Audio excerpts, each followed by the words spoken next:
Assalamualaikum warahmatullahi wabarakatuh. Waalaikumsalam. Alhamdulillah, subhanallah, wa la ilaha illallah, Allahu akbar. Allahumma salli wa sallim wa barik ala Muhammad wa ala ali Muhammad.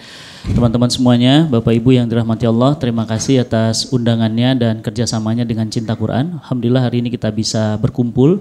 Mudah-mudahan apa yang kami sharingkan hari ini membawa kebaikan dan keberkahan untuk kita semua, insyaallah. Bicara tentang hijrah, sebenarnya begini, jadi tidak ada yang tetap di dunia ini, ya, kecuali Allah, ya. Tidak ada yang tetap di dunia ini kecuali Allah. Allah itu tidak berawal, tidak berakhir.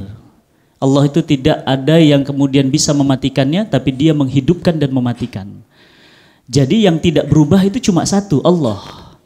Artinya kalau antum gak mau berubah, berarti antum sudah menjadi peran Tuhan. Dan itu tidak mungkin. Yang namanya berubah itu niscaya. Coba lihat ini, hujan deras itu. Ya sebentar lagi reda. Bentar lagi itu jadi gelap, pekat itu. Ya. Setelah gelap yang pekat, kemudian muncul fajar. Fajar terang, panasnya terik, jangan sombong. Kenapa? Bentar lagi juga padam. Ya, hidup ini sunatullah, tidak boleh dilawan. Apa yang namanya sunatullah? Apa itu sunatullah? Ketetapan Allah atas alam semesta. Dulu ada masa kenabian, berubah. Ada masa khilafah alamin haji nubuah, berubah. Ada masalah raja-raja yang menggigit, ya, mulkan adon, ya, raja-raja yang menggigit dengan gigi gerahamnya, berubah, tumbang raja-raja semua. Kemudian berubah lagi raja-raja yang diktator hari ini, ya, dia membunuh rakyatnya secara langsung atau tidak langsung, ya, dia menipu rakyatnya, ya, dia kemudian mengelabui rakyatnya, dia menggunakan para ulama untuk justifikasi tingkah lakunya. Raja-raja yang diktator, penguasa-penguasa diktator, sebentar lagi juga tumbang. Ya, dan sudah di depan mata untuk menumbangkannya. Kalau mau 13 juta itu menumbangkannya sudah tumbang kok. Ya, untuk menumbangkan Pak Harto, ya, mohon maaf ini agak politis. Kalau untuk menumbangkan Pak Harto nggak butuh 13 juta. Betapa baiknya orang-orang 212 itu. Ya, jadi perubahan itu niscaya. Jadi kalau antum nggak mau berubah, berarti antum melawan sunatullah, gitu. Ya, jadi kalau kita berubah itu perubahan, masya Allah. Ya, ini Mario. Saya juga sedang juga bareng-bareng, ya, membina hijrahnya. Kalau ini Irwin Syah, nah ini Irwan Syah juga berubah, ya. Saskia Sungkar berubah, semua berubah, ya. Mbak Mulan Jamila, Dewi Sandra berubah. Lah mereka aja yang hidupnya seperti ini bisa berubah. Lah kita ini yang bukan siapa-siapa kok nggak berubah-berubah gitu. Ini kan pertanyaannya ada apa dengan kita gitu. Nah jadi yang poin pertama berubah. Nabi pun begitu. Para sahabat dibantai. Ada kepala yang disisir dengan gerigi besi. Ada yang disiksa sahabat radhiyallahu anhu itu. Ada yang disiksa dengan tangan kanannya itu ditarik kuda sebelah barat. Sebelah kirinya itu ditarik sebelah kiri timur. Jadi dibelah sama kuda, badannya terbelah. Ada yang kemudian diseret. Ada yang kemudian ditimpa dengan batu. Tapi penderitaan itu pasti berakhir. Tidak ada yang abadi. Allah katakan apa? Kulluman 'alaiha fan. Dunia ini fana. Gak ada yang selamanya jadi presiden. Gak ada yang selamanya jadi menteri. Gak ada yang selamanya hidup. Dulu ada Ustadz Harimukti. Sekarang sudah tidak ada. Dulu ada yang namanya Ustadz UJ, sahabat saya. Sekarang sudah tidak ada. Dulu ada yang namanya Fatih Karim. Bisa jadi sore ini juga sudah tidak ada. Tidak ada yang tidak berubah. Semuanya berubah. Kecuali Allah. Dan perubahan dari Mekah ke Madinah itu mencontohkan bahwa Nabi pun mengajak kita untuk berubah ke keadaan yang lebih baik. Tapi perlu dicatat, coba perhatikan Mekah, Madinah. Adakah Nabi menjanjikan kalau nanti berubah diganti rumahnya di Madinah? Adakah Nabi, coba cek Sirah Nabawiyah, antum cek, pernah nggak Nabi ngomong kepada para sahabat, yuk pindah ke Madinah, nanti aku nikahkan kamu dengan gadis Madinah, aku janjikan kamu menikah di sana? Tidak. Adakah Nabi SAW ketika kemudian hijrah dari Mekah ke Madinah, nanti kamu janjikan kamu jadi penguasa di Madinah? Tidak. Jadi apa yang mendorong perubahan? Keimanan. Keimanan itulah yang mendorong kita paling kuat untuk berubah. Felix Yao itu berubah. Dan alhamdulillah, biiznillah dengan izin Allah, Allah pertemukan dengan saya tahun 2002. Bayangkan siapa yang sangka orang yang seperti itu bahayanya luar biasa sekarang. Bagi mungkin seseorang yang kemudian menganggap itu bahaya. Saya tidak pernah menyangka. Bayangkan rambut belah tengah kayak Chow Yun Fat atau Tom Mingse, saya nggak tahu. Kurus, kering gitu. Ya, sombongnya luar biasa. Kita diskusi dari jam 7 malam sampai jam 5 sore, jam 5 pagi, jam 5 subuh. Perdebatan yang sengit, saya nggak tahu bakal kemudian seperti ini. Tapi apa? Apa yang kita lakukan ini adalah apa? Semuanya demi perubahan. Dan perubahan yang paling kuat itu apa? Keimanan. Itulah kenapa Rasulullah SAW 13 tahun di Mekah itu nggak pernah ngomong jihad. 13 tahun di Mekah nggak pernah ngomong riba. 13 tahun di Mekah nggak pernah ngomong hijab. 13 tahun di Mekah nggak pernah ngomong hukum potong tangan. Semuanya iman dulu. Ayat yang pertama kali turun itu iman dulu. Fondasi dulu. Kalau antum sudah fondasinya kuat, maka sadar seperti beliau. Nggak, wala haufun alaihim walahum yahzanun. Nggak ada takutnya. Kontrak putus kayak apa putus punten. Ini yang baru saya upload di Instagram itu kan saya nggak cerita. Harusnya saya tambahin beritanya apa? Loh, kita berdua itu akan diundang di Hong Kong untuk sharing oleh perusahaan yang sama berbasis syariah. Kemudian apa? Itu dibatalkan sepihak begitu saja. Kita malah ketawa-ketawa. Wala haufun alaihim walahum yahzanun. Kami nggak pernah ada takut apapun. Apa kata beliau? Begitu saya bilang, kayaknya kita batal ke Hong Kong. Kenapa? Antum sih ikut 212. Nah, itu. Wah, kakak dia ketawa. Emang kenapa Ustaz? Makanya antum jangan ngupload gitu kan. Dia ngupload 212 dibatalin. Apa kata dia? Alhamdulillah Ustaz. Kenapa? Anak-anak saya itu lagi butuh sama saya tuh ya. Alhamdulillah saya jadi bisa jalan-jalan sama anak-anak. Ya udah Ustaz, jadi sini family time. Saya bilang alhamdulillah. Saya pun juga apa? Saya bisa jalan sama istri saya. Artinya apa? Orang yang kemudian sudah fondasinya kuat, itu nggak akan goyang kalau dia sudah mengambil perubahan. Nah yang sekarang itu terjadi apa? Hijrah itu sayangnya itu hanya tren di permukaan. Perubahan hanya tampilan. Kalau sudah hijrah berarti jenggotnya panjang. Kalau hijrah itu berarti jidatnya hitam. Afwan. Kalau sudah hijrah itu berarti celananya cingkrang. Itu penampilan, penampakan. Sesungguhnya hijrah itu kata Imam Ibnu Rajab Al-Hambali adalah meninggalkan yang Allah larang. Bukan mengerjakan yang Allah perintahkan. Catat baik-baik, ingat baik-baik. Kenapa? Karena mengerjakan yang Allah perintahkan itu lebih ringan daripada meninggalkan yang Allah larang. Contoh, Allahu Akbar, antum berbondong-bondong sholat di sini. Bagus, top, amal luar biasa.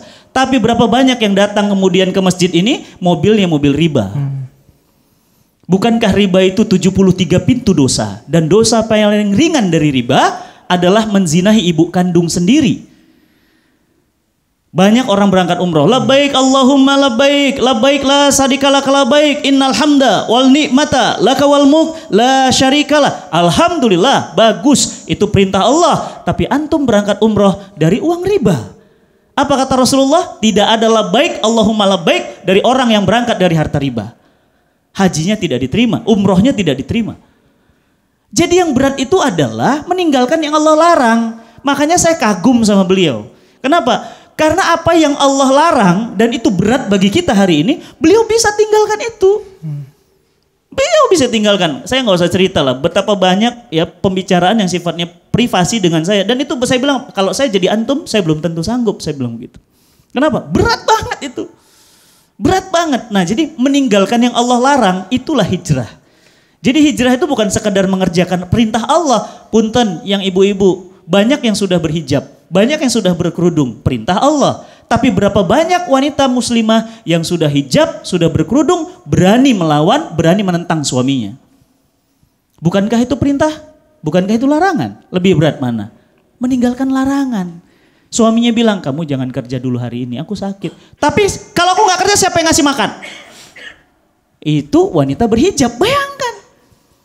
Kamu jangan ngaji dulu hari ini, stop dulu lah pengajiannya. Anak-anak lagi sakit, aku juga lagi sakit. Aku minta kamu di rumah. Mas, ini ngaji loh mas. Kamu menentang pengajian, kamu menentang perintah Allah. Bayangkan. Bayangin, nggak tahu itu ngajinya di mana.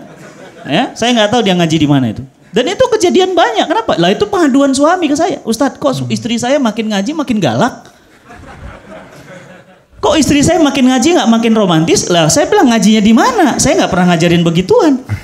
Nggak tahu, wallahualam dia ngajinya di mana. Jadi makin galak, jadi makin kasar.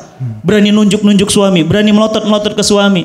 Bukankah Nabi kita itu melarang seorang wanita muslimah keluar rumah tanpa izin suaminya.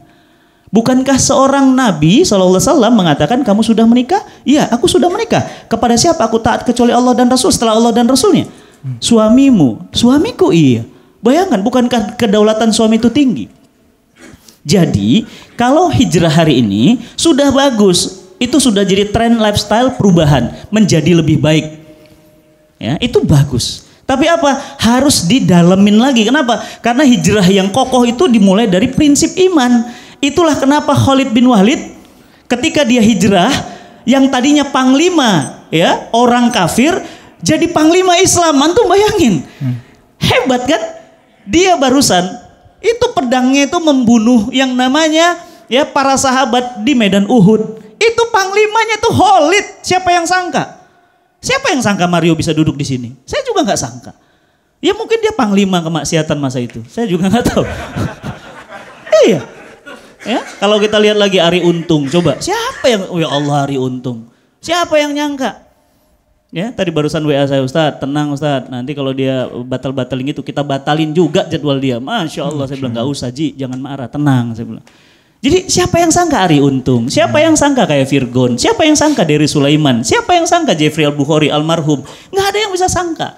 Itulah perubahan dan pesan saya, perubahan itu akan sangat mengakar dan kuat. Menghujam seperti gedung ya menara XL ini kalau fondasinya kuat. Dan fondasi itulah iman. Amanu billahi wa malaikatihi wa kutubihi wa rusulihi wal yaumil akhir wal qada minallahi ta'ala. Khairan wa syarran minallahi ta'ala. Jadi antum ketika mau hijrah, pesan saya adalah apa? Kuatkan dulu fondasinya. Karena kalau enggak antum galau lagi nanti. Banyak yang hijrah, begitu resign, waduh, dulu beli susu anak bisa, sekarang nggak bisa beli susu, nah kan? Akhirnya apa? Balik lagi. Pelajaran, banyak teman-teman kita yang sudah hijrah, ternyata apa? Loh, kok dia balik lagi? Itu yang saya katakan, akarnya itu nggak kuat. Nah, hijrah itu butuh kekuatan akar. Itulah kenapa Nabi ketika kemudian hijrah dari Mekah ke Madinah mempersatukan Ansor dan Muhajirin. Kenapa? Karena sama-sama sudah punya akar. Saya itu nggak pernah kenal, nggak pernah minta, nggak pernah ngimpi ketemu Mario. Bangga, saya juga nggak kenal, nggak tahu, karena saya nggak ngikutin FTV. Ya nggak ngerti beneran. Saya itu taunya justru dari istri. Oh dia pernah pacaran sama si Anubi lama, si Anubi lama, oh gitu. Karena istri saya agak ngikutin berita-berita begitu.